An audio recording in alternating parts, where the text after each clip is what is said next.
Welcome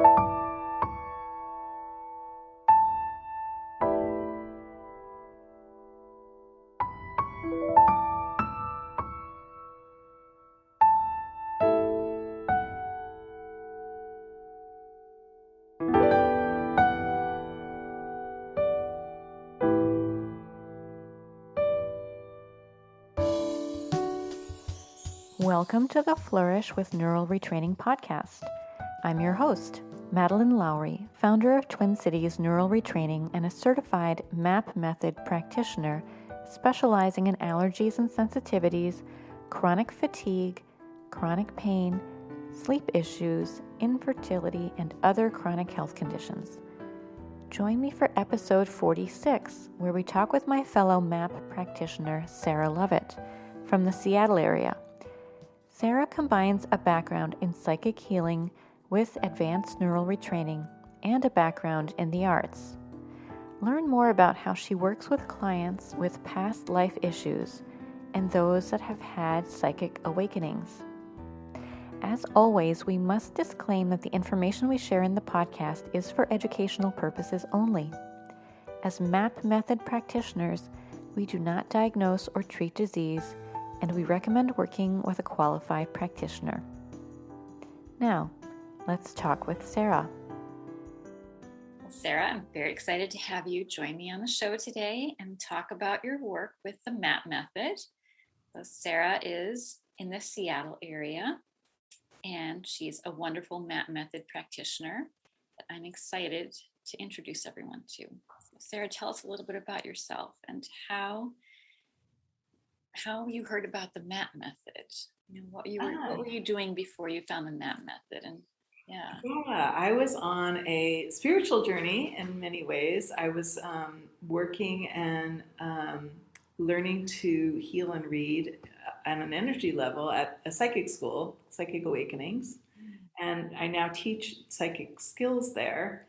And I wanted to be able to do more than just see and confirm what energy is I'm seeing in my clients.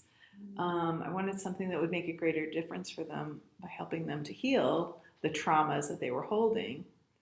I was also learning how to hold space for my students and clients, and I wanted to step into like a more focused practice with more tangible results.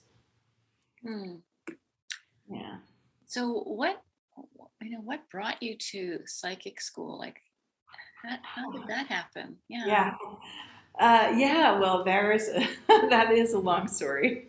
I was living in a shared household, and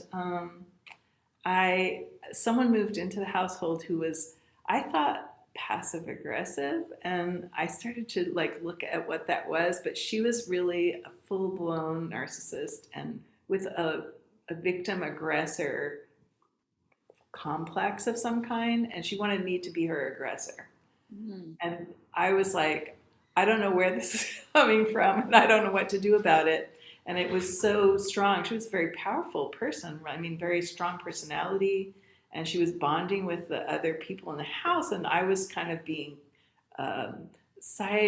pushed aside, and I felt like I needed psychic protection. Honestly, I was afraid, in some way. So I was walking over in Tenzing Momo, which is at the Pike Place Market, and I found this book I was looking for psychic protection. It was called Psychic Protection.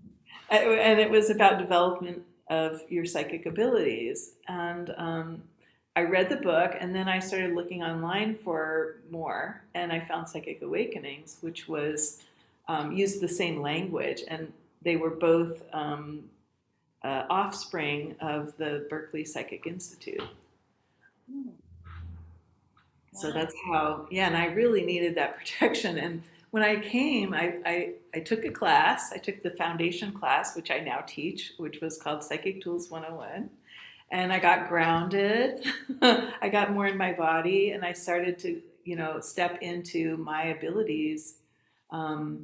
Many years before that, I had a breakdown, and it had opened up a lot of my psychic awareness, and I was pretty overwhelmed. A breakdown is a kind of anxious overwhelm, right? Too much information started coming in, and I really needed I really feel like sometimes a psychic awakening is a calling, right? You can't like step out of it once you've stepped into it.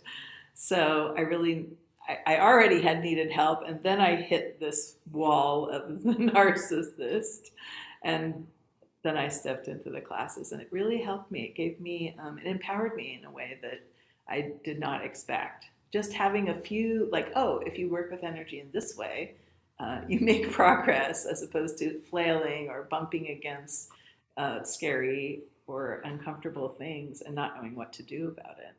Hmm. So you were already working on your psychic skills. And then what led you to the MAP method?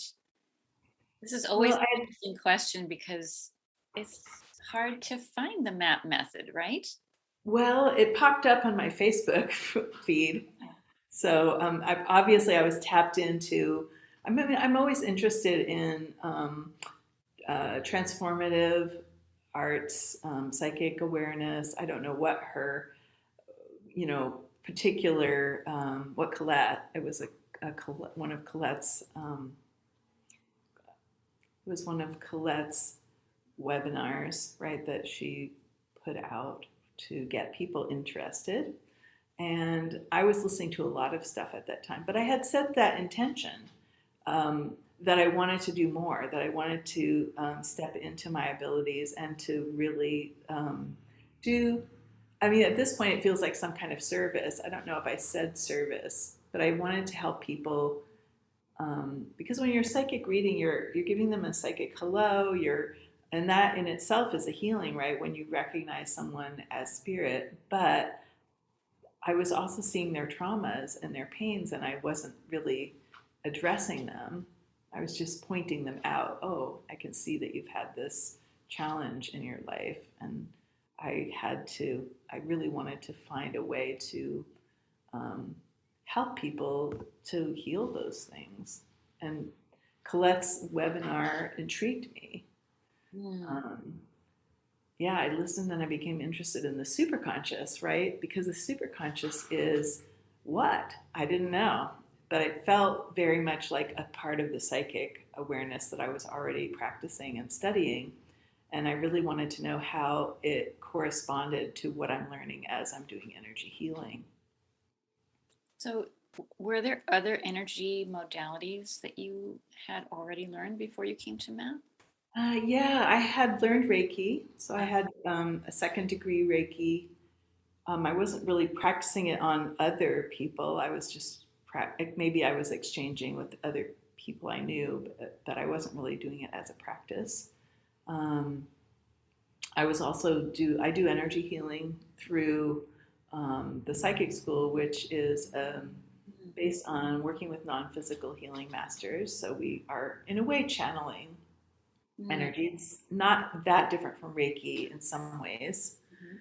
Um, and it's a little bit different in that we're actively looking at what's going on and bringing in angels or healing masters to help us and guide, oh, what's really going on here? How can we get to the bottom of this? And they see the energies in a different way than we do.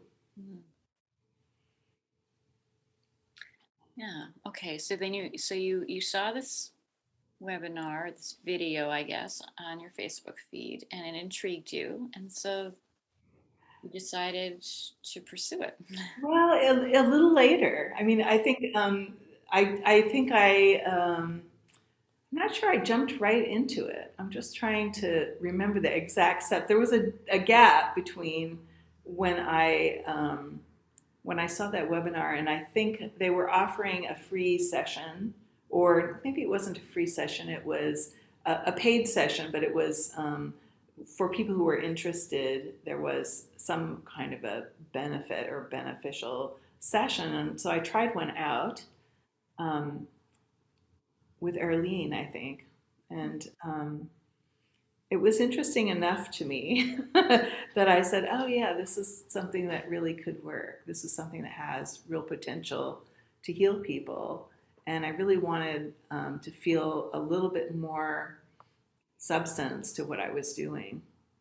Mm. So, yeah, Colette, I think I had signed up again, when I heard the first webinar and she recontacted me, um, once you're on the list, you kind of get the messages out. So then it started coming into my inbox and reminding me that I was interested in it for a while.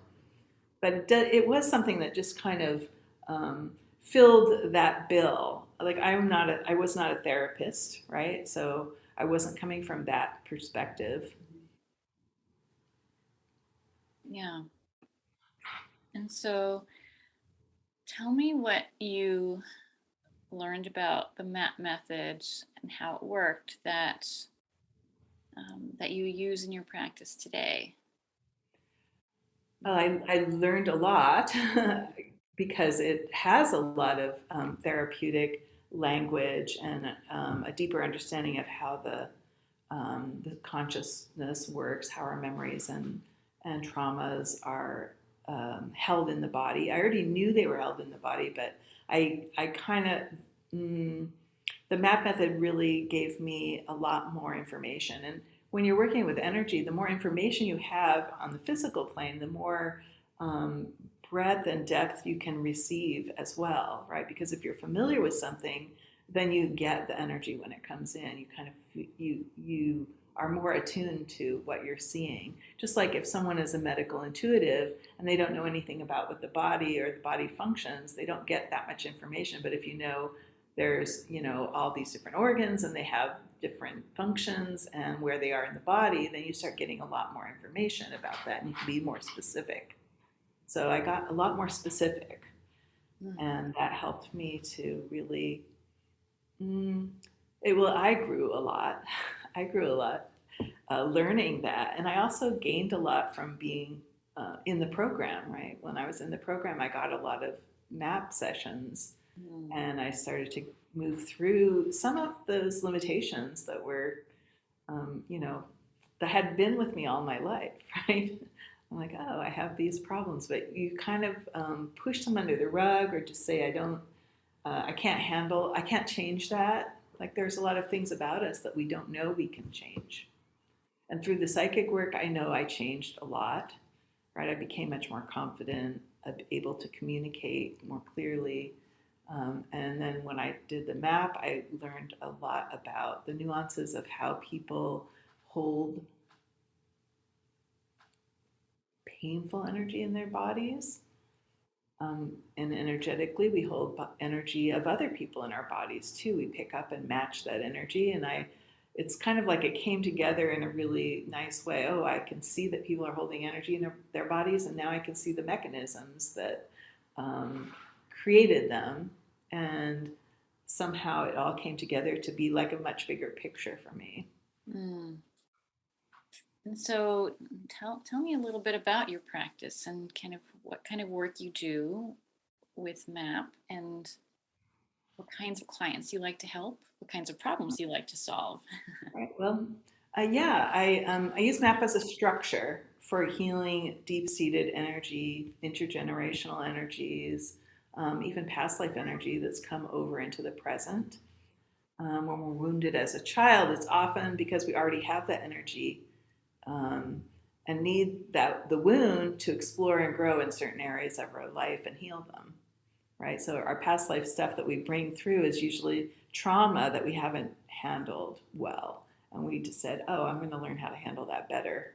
So we come in with a similar wound or a matching energy wound, and I mean, it explains a lot about why some people just have difficult childhoods, right? That some unexplainable things happen to people. And so we sometimes carry this wound, this pain into our lives because we want to grow into and explore and heal.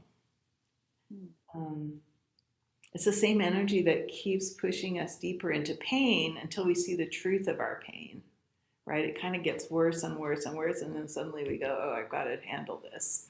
Something has to happen, right? So energetically, when we have a mission or something that we need to heal, it kind of snowballs a little bit until we're pushed into the place where we have to heal it. Sometimes they call that a healing crisis, right? Where Mm. you are reaching bottom. I don't think you have to reach bottom, though. I think as you see the pain, when we see it and we own it, right, when we recognize it as something that we can heal, then we are able to heal it. Anyway, MAP takes us to the point of seeing how we're holding the energy, and then we use the higher self to heal it, which is pretty remarkable, I find. Yeah. Maybe we should just say a little bit about that, right? For someone who is not familiar with the MAP method. The higher self. Yeah, well, I think Or I the just want MAP, to point out that the the MAP method is a method of advanced neural retraining. It's we talk about the superconscious, which we utilize, right, in yes. helping to heal some of these traumas, trauma energies, like you talked about. But maybe you can just talk a little bit about how this like kind of actually works in a session with a MAP practitioner like yourself. How the superconscious works, how I work with the superconscious, or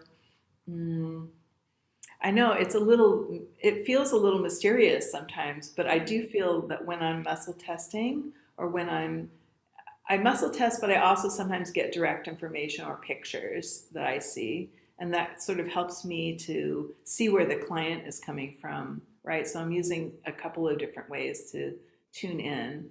I'm not necessarily asking for that information, but sometimes I do ask, oh, what is the core issue here? That's what we're looking for. I'm kind of directing the superconscious to go for the core stuff, even though it's still going to have to go through maybe layers to get there.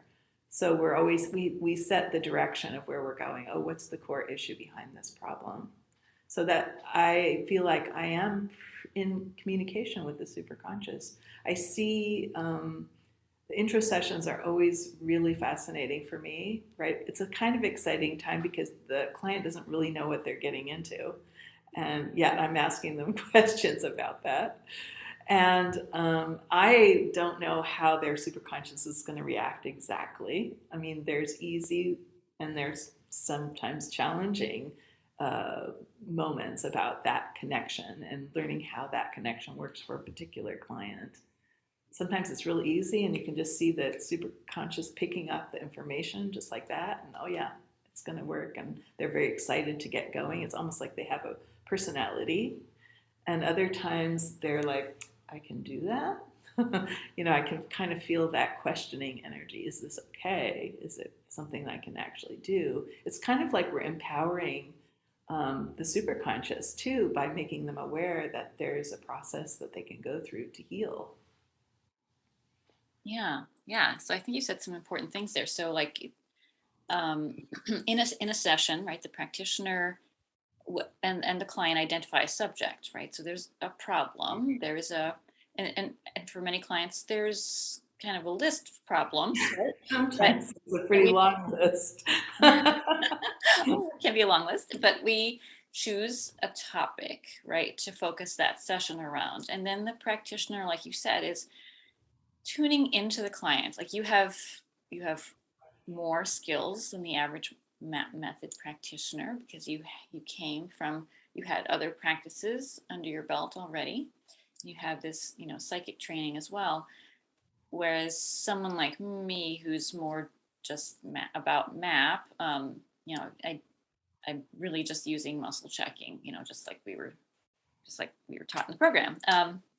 But we identify with the subject for the session, and then we are trying to figure out what is the best angle on this problem, right? So we're kind of evaluating.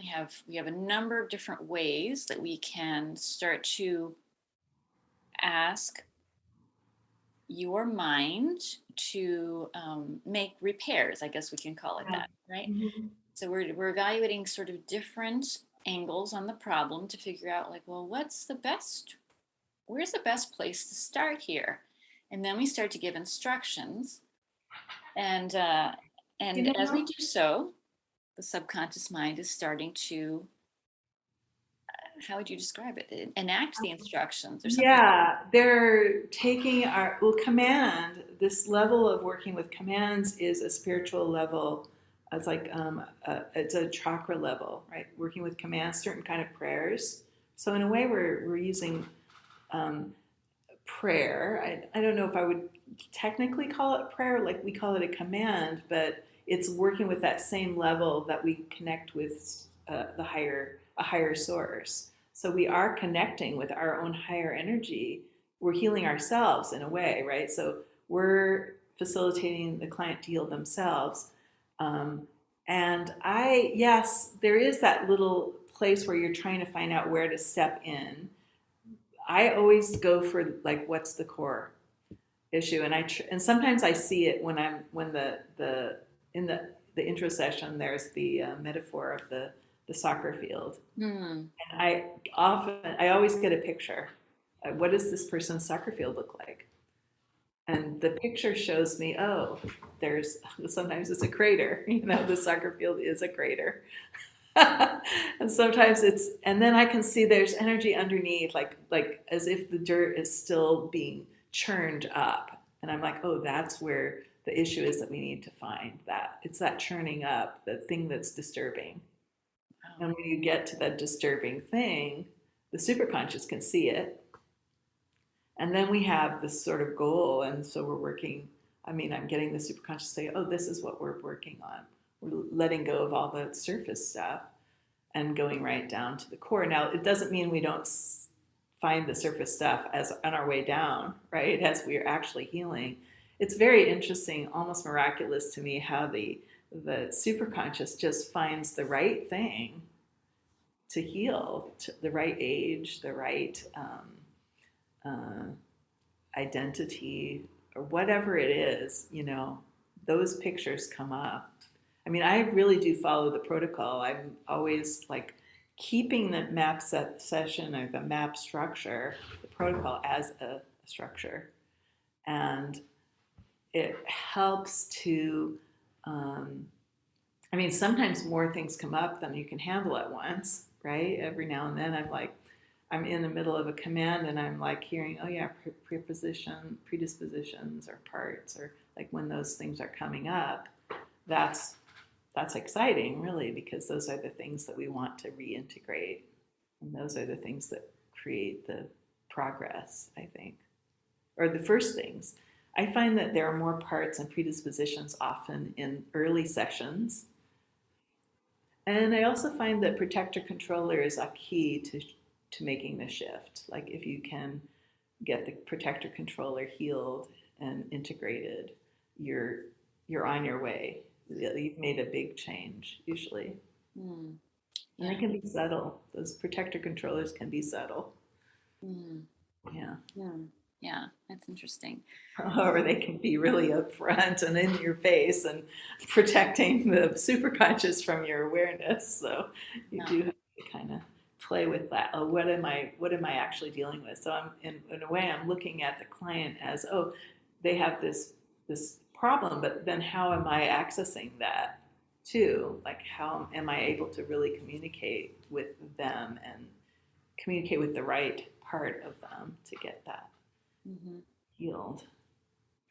And so, you talked a little bit about what you specialize in, intergenerational energies, past lives, and so forth. But what does that look like? Like, how would a client know that this was a problem for them? Yeah, that's a really good question, because people usually don't come to me because they have a past life problem. They do not know it. What that looks like to me, and I don't have like many years of history. It's a pretty recent, in the last 4 or 5 years, I've been really working with past lives, and only in the last 2 years, right, that I've been working with MAP. But the past life problems look like, I have a couple of examples actually in my clients.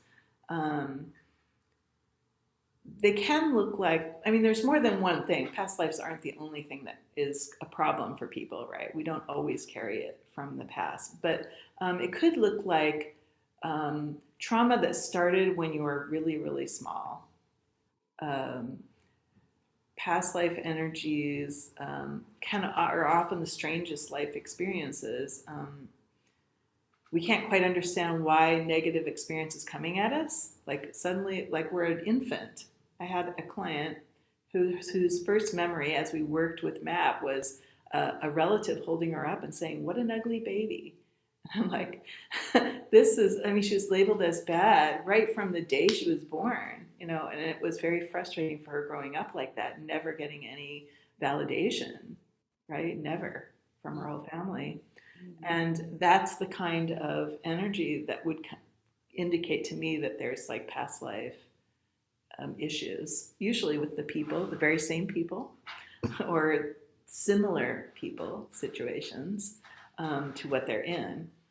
After we worked together for a few sessions, she was able to take responsibility for her past life actions, right? And it could be as simple as saying, I own it. I'm sorry, right? Forgiveness. And then that very same week, she reported that her mother, she'd received a compliment from her mother for the very first time ever.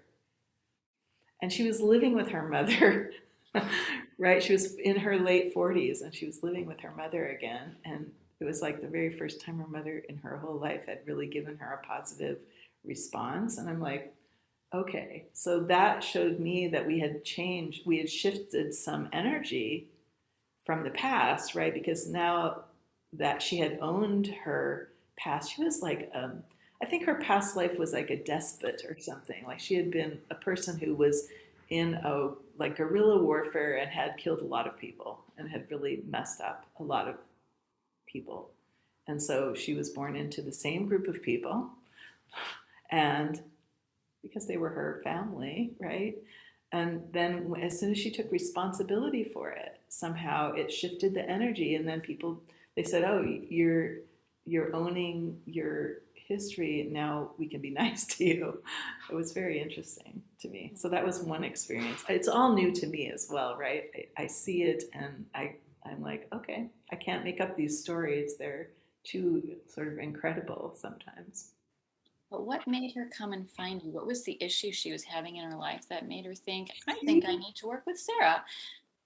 Yeah, that's a good question. She was trying to start a business for herself, and she had this very big contradiction in her belief about what she deserved and wanted, which was she just wanted luxury and beauty, and she wanted to create this wonderful business of affirmations and positive influence people as a positive influencer. Really, she wanted to be that. But she had this history of being told she was a terrible person her whole life. And so that conflict was what brought her. Like she Mm. couldn't make it happen. And she felt very bad because no matter what she did, it felt like she couldn't do this thing that was really her passion. Mm.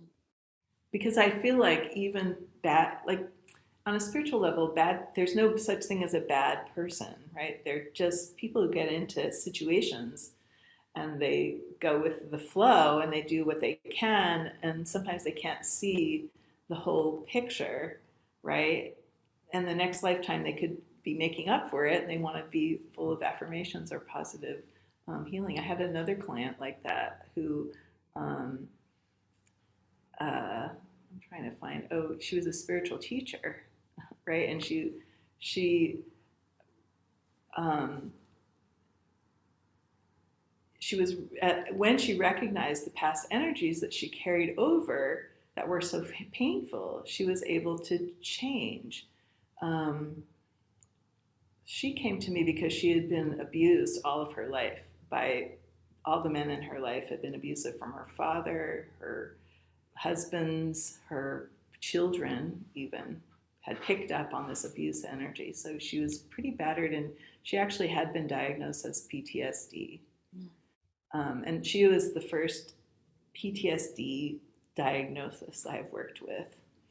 And in her first session, she was just ranting. I couldn't really communicate with her. I just started doing commands. I just said, I'm just going to treat you as you are triggered by everything I say practically. Or sometimes she was ranting at me. You know, it was very hard to work with her. But I could see that at the beginning of the sessions, she would be really ranty, but it sort of diminished as we worked. So by the end of the session, she would be calm.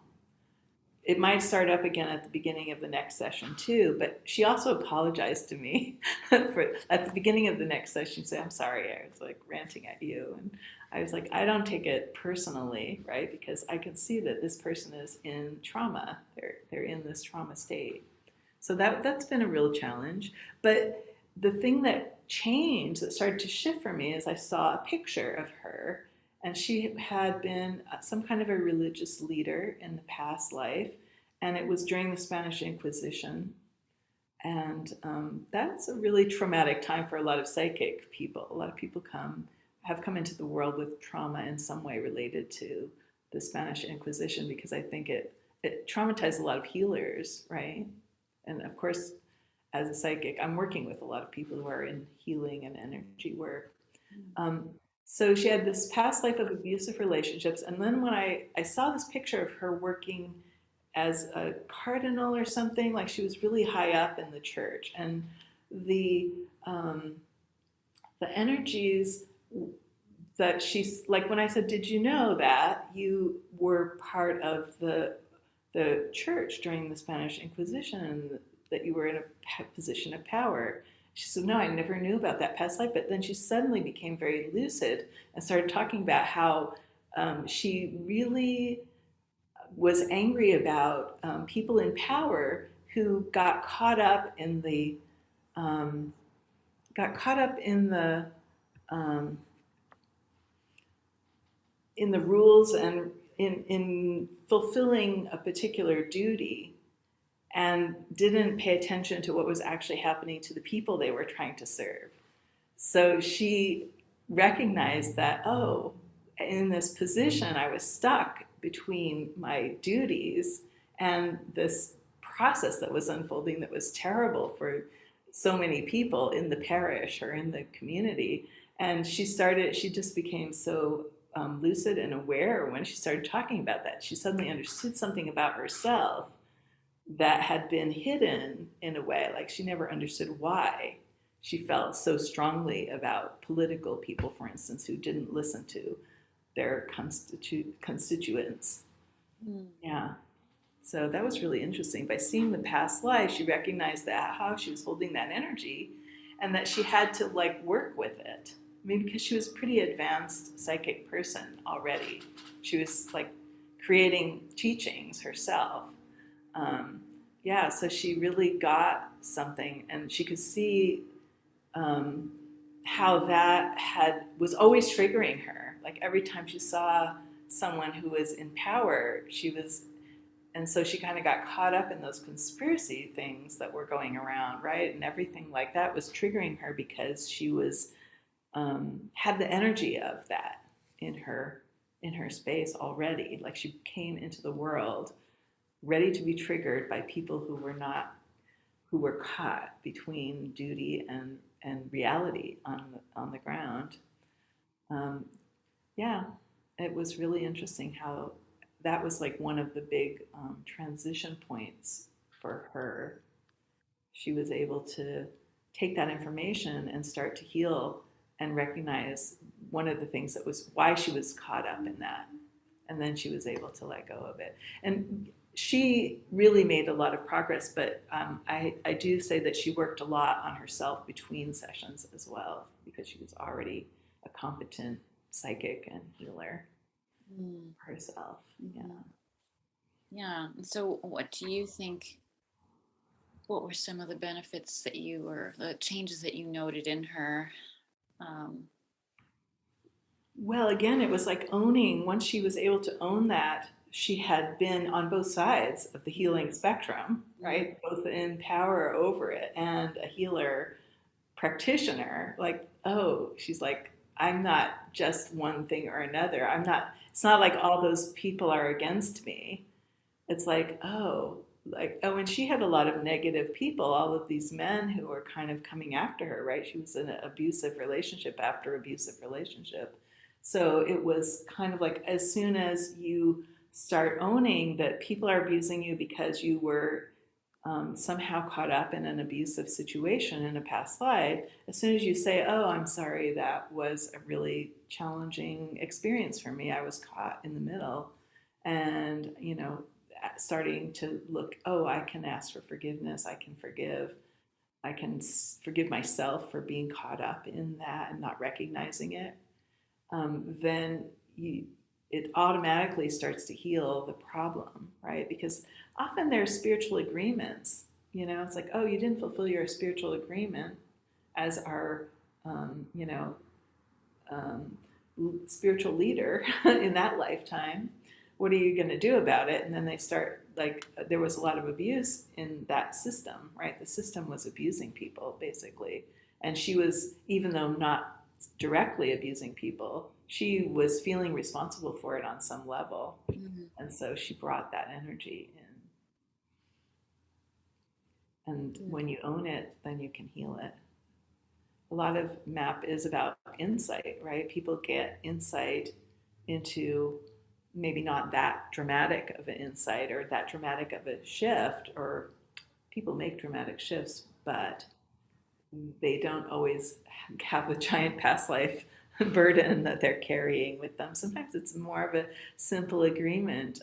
I had a client who was in a midlife crisis. He was an artist going through a midlife crisis, and in that process of working with him, I worked with him for quite a few sessions. He had to own that his lover helped him to reconnect with this expansive sense of joy that he wanted and desired so deeply, and yet that he also had it in himself and didn't need someone to give it to him.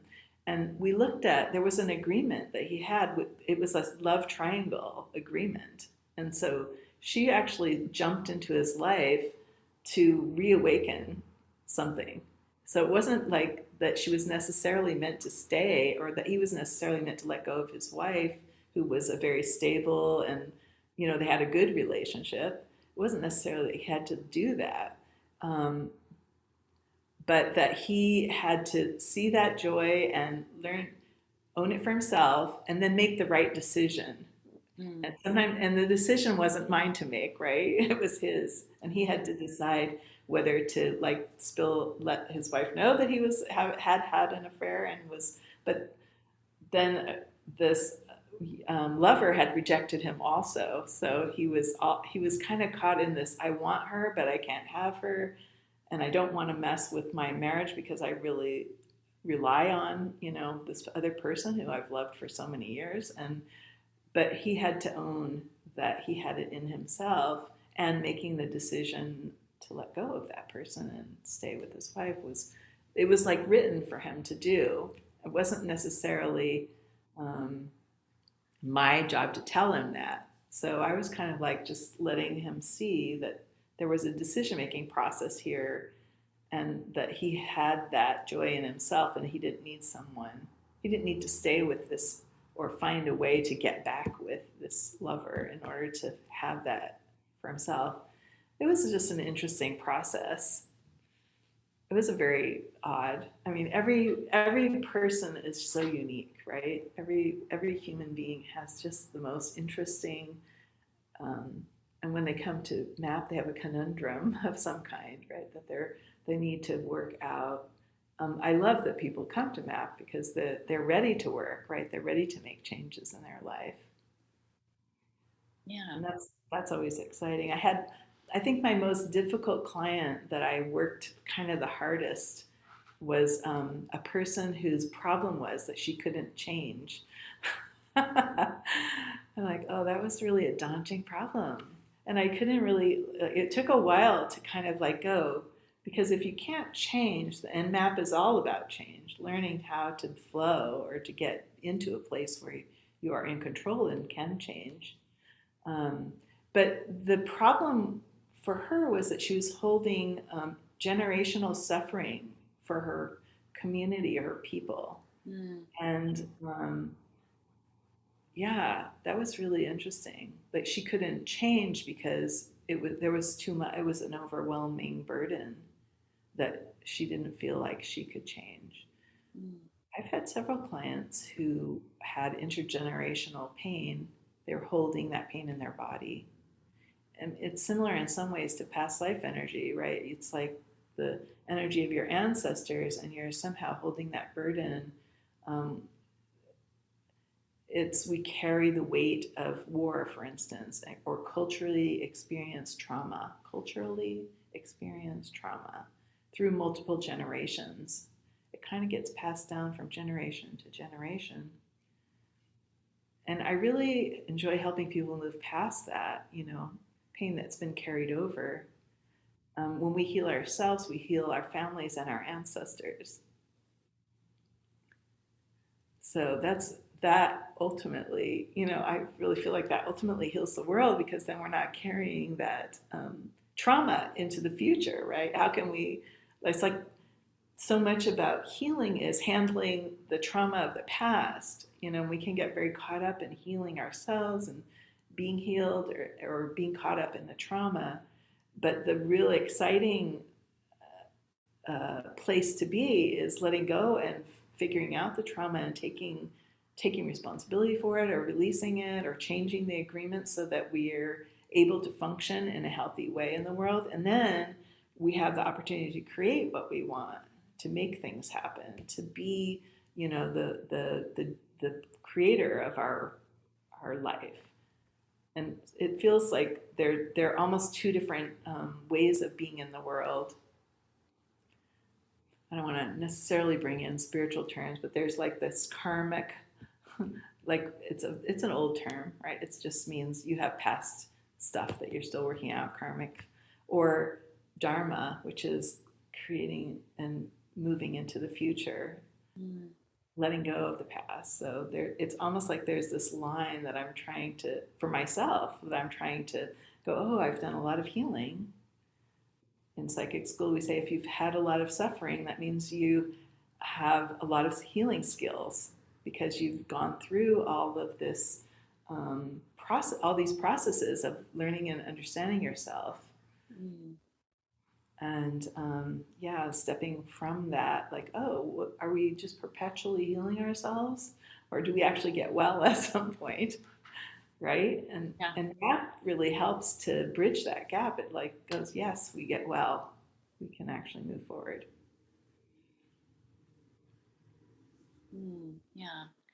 Yeah. I like what you said about, when we heal ourselves, we heal our family, and ultimately, right, like our lineage, and therefore eventually the world. Can you talk a little bit about what that means, or like how that works?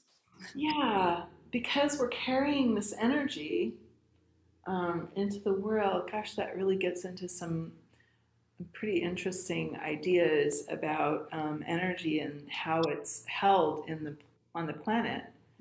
And maybe it's not a map thing so much as, oh yeah, when we're carrying a certain vibration of energy, of trauma, of abuse, or we're often trying to push very hard away from it. Like we're working to get rid of it somehow. Like that idea of letting it go is about getting rid of. And the truth of it is that it's just energy, and we are learning how to transform it into something positive. So there is no getting rid of, right? It's all energy. It's that physics, things change, but they don't go away. So looking at it from the perspective of, if you change yourself so that you're no longer attracting or pushing away that energy, but you're creating a different energy, the one that you want, or you're learning how to set your energy where you want it, then you are also no longer, like, even the direct relationships that you have are no longer seeing the energy of the pushing away and the pulling and the trauma. So you're giving the family members that you know directly an opportunity to see someone who has transformed that trauma. You're holding a different energy, and you're saying, well, it's an invitation.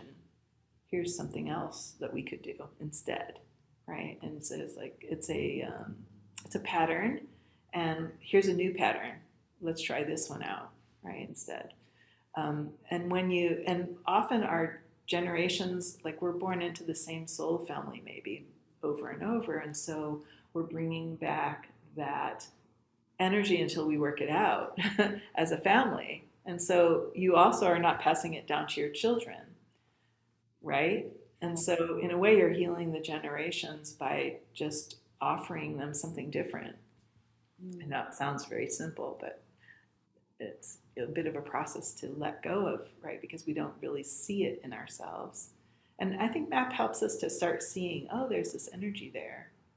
And the wonderful thing about MAP, of course, is that you don't have to work on that process very well. You just say, this is what I'm feeling. And we're saying to the superconscious, as a practitioner, we're guiding the superconscious to say, to treat the trauma and replace it with the positive. And so we do spend some time working on positive with magnetization, like, oh, how do we bring in what we really want, or with beliefs and emotions? What's the positive emotion? How do I start building and growing into that? So it's a lot about letting go of the old stuff and bringing in the new, and then you're changing and shifting the whole planet as this family is healed, right? We're not bringing in that negative energy any longer. And it's all by choice. You know, we have so much choice in it. Sometimes it's a spiritual choice we've made before we come into the world. And therefore we have power to change it. That's Yeah. So can you talk about what superconscious is? I mean, how do you explain to people yeah, what superconscious is? I usually just call it that part of yourself that isn't affected by the trauma. Like, that's a very neutral way to put it. You don't have to give it a spiritual name. I feel like maybe it's the interface between our self and our higher self, like our spiritual God self, somebody might say, or it's your interface with source, with your own creator, and it's always basking in that light. Sometimes we can't see the light because we have, between us and that is all this trauma, right? We're all sitting in this basket of all these, problems.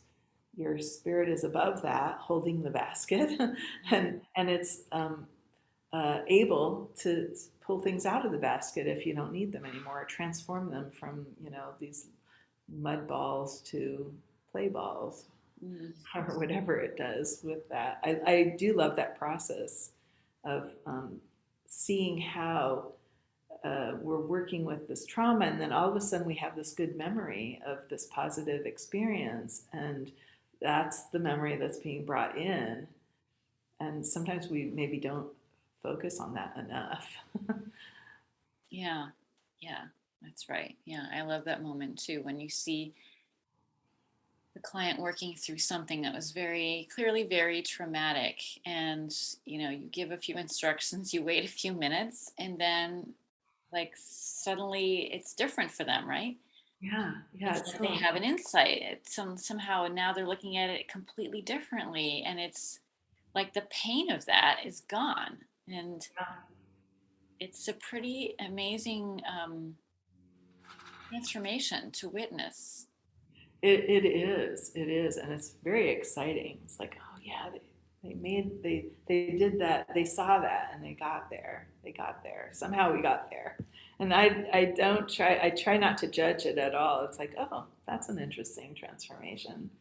That's really great, and also getting out of that muddled place where you can't see it, that you can't see. And sometimes it's harder to find good stuff. Some lives have been harder than others, and it is a little bit, but there's always good stuff. There's always good stuff in there. Yeah. So what kinds of issues, for what kinds of issues do you think a person should, would find it valuable to connect with you and, find your website or find out more? Yeah. Well, I'm especially, I would say adept, but interested in people who are awakening, highly sensitive people, because those are the people who often have psychic abilities that are that can be really overwhelming or painful if they're not handling them right, if they're not taking and stepping into them. Sometimes people wake up and they wish it would go away, and that's doesn't usually happen, right? It's not that easy because it's a part of your spiritual growth. It's a calling, right? So you might call it a calling. It's like you're expected to step into your bigger awareness, and if you are have a lot of trauma, then you don't feel like you can do that, and so, or you feel overwhelmed, or you just get super anxious. Right? Anxiety is so common among highly sensitive and awakening people. So those are the people that I work with at the psychic school, and I really enjoy working with them in MAP. Um, it is interesting, like how, yeah, you can work with anyone can work with MAP. It certainly works for everyone, um, but people who are really willing to step into their power or step into that process consciously and more willingly do get more from it, right? It's almost like everything in life. The more you're willing to work with it. Um, I like that it's super easy. Like you can really make big changes rather quickly. And that just shows that it's energy, right? And that the energy can change very quickly if we just recognize it, that it's in our control to do it. Um, so I like working with highly sensitive people. I'm also an artist, so I like working with creative people. Mm-hmm. I'm not afraid to step into almost anything. Some things I'm real gentle and tender about. I had one person who had what is it then when you have to repeat things over and over again? Obsessive compulsive disorder. Yeah, she was conscious of it, and she was being treated. It was quite a mild case, and she had that obsessive compulsive. And I worked with her. I mean, she was a friend of mine, so we just said, well, we'll just go and see where it goes, not knowing or expecting what changes would happen. And it wasn't, we didn't really aim to change that. We just went for whatever traumas she was experiencing and had experienced in her life. Yeah. And she was very happy with the results.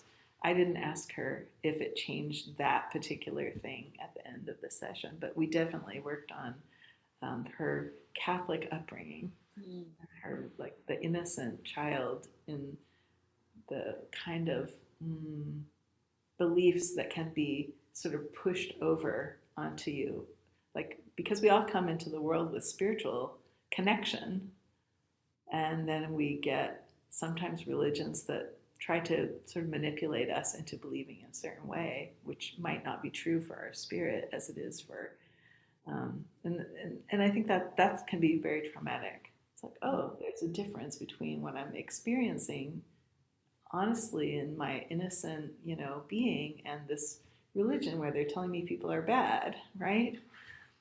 So, or they're contradicting themselves. And highly sensitive people often, and children are highly sensitive, I think, in general, are often aware of that contradiction. Maybe not outwardly, right? But inwardly, they know that there's a contradiction there, that they're having to manage that energy of there's this beautiful thing and there's this thing that they're trying to tell me that doesn't make, they don't. Well, we've talked about a lot today, and I wanted you to just end by letting people know how they can find out more if they're interested in your work and how they should get in contact with you. Okay. Yeah, I have a website. It's lovettarts.com. That's two T's, LOVETTARTS, two T's and an S.com. And that's my website for psychic work and artwork. And psychicawakeningseattle.com is the psychic school where I teach. And I'm also listed on there mostly for psychic readings. So that's a little bit of a different, but if people are interested in taking classes and kind of empowering themselves to learn how to work with their inner abilities, their sensitivities, that's a good place to start too. Yeah, thank you so much. You're so welcome. Yeah. I have some people who start in the classes and then do some MAP sessions, and I have other people that have MAP sessions, and then they take a class. So it's kind of been an interesting process. Yeah, it is interesting how you've woven, these two together. So yeah, so well. I mean, obviously they have synergies, right? They Um, do. They do. yeah, there are not a lot of MAP practitioners that have that background. Yeah, it's been really exciting to see where they do meet and to start working with that and playing with, oh, well, how much of this is necessary? Because we do sometimes I do teach psychic tools during a session if someone needs them, Mm. or if they're already working with energy and they're just, I did have a client who was, she would do all this healing for her family, like she was a skilled healer. But then she said, whenever I've done healing, things start going wrong. Like people start having accidents, Mm. like falling downstairs and weird stuff. And I'm like, oh, well, you just need to ground out the energy after you clear it. And so I would just teach her a way to do that and maybe do a little guided meditation and then go back into the map. She did report that helped a lot. So it is a kind of a blend, and I'm still finding out what the balance of that is. And MAP, of course, takes you where it needs to go. Sometimes I tell people it doesn't really matter where you start. We set our intention on what we're going to clear, and then the superconscious will guide us through that process. It's not like I don't have to. Sometimes I work harder than I need to, actually, trying to, and I'm like learning how to just hold space in the right way and let the superconscious guide me, and it all falls into place. And eventually we get to the problem and we do it at just the right speed for the client, and it solves what problem, and sometimes some other problems along the way. Well, thank you for joining me, Sarah. I really enjoyed talking with you today. Oh, thank you so much. I really enjoyed talking to you as well.